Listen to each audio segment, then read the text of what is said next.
Makanya ketika Imam Waqi ingin betul ketemu dengan Fudail bin Iyad, seorang yang zuhud, banyak ibadah, lalu ketika ketemu dia kaget bukan main. Ternyata Fudail bin Iyad yang zuhud itu badannya gemuk besar.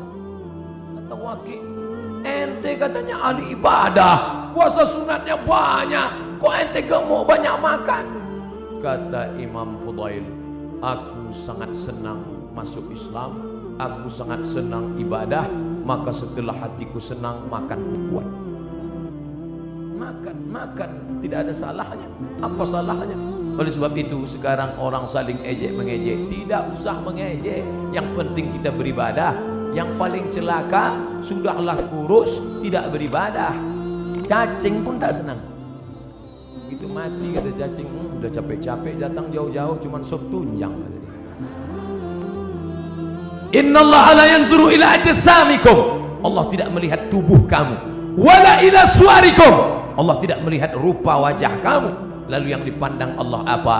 Walakin yanzuru ila qulubikum, hati kamu, wa a'malikum, amal, etos kerja kamu. Beramallah, bersihkan hati, beramal. Tapi jangan gara-gara saya katakan masalah hati, nanti selesai acara ini, besok pagi adik-adik ditanya sama guru, sudah mandi pagi? Belum, Bu. Kenapa? Allah tidak memandang tubuh kita.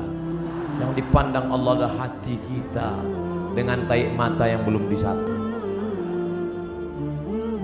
Allahumma kama hassanta khalqi fahassin khuluqi.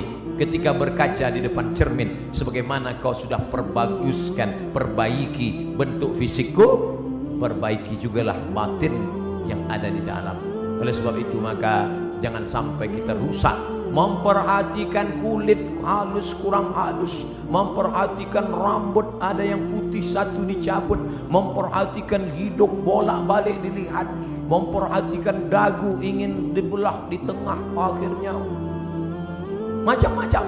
Tapi istiqomah batin tidak pernah diperhatikan. Jangan pernah hati ini berhenti berzikir la ilaha illallah, la ilaha illallah, la ilaha illallah.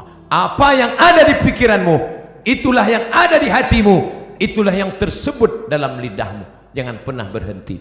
Andai pun berhenti karena bicara dengan orang lain, misalnya kau menjadi pegawai, misalnya kau menjadi pelayan masyarakat, tidak bisa kau bicara panjang lebar, tapi hatimu jangan pernah putus, karena orang istiqomah itulah yang akan dicabut malaikat. Dan la ilaha illallah itulah yang akan menolong hatinya. Innal kalama la fil fuadi, kalimat itu letaknya di dalam dada.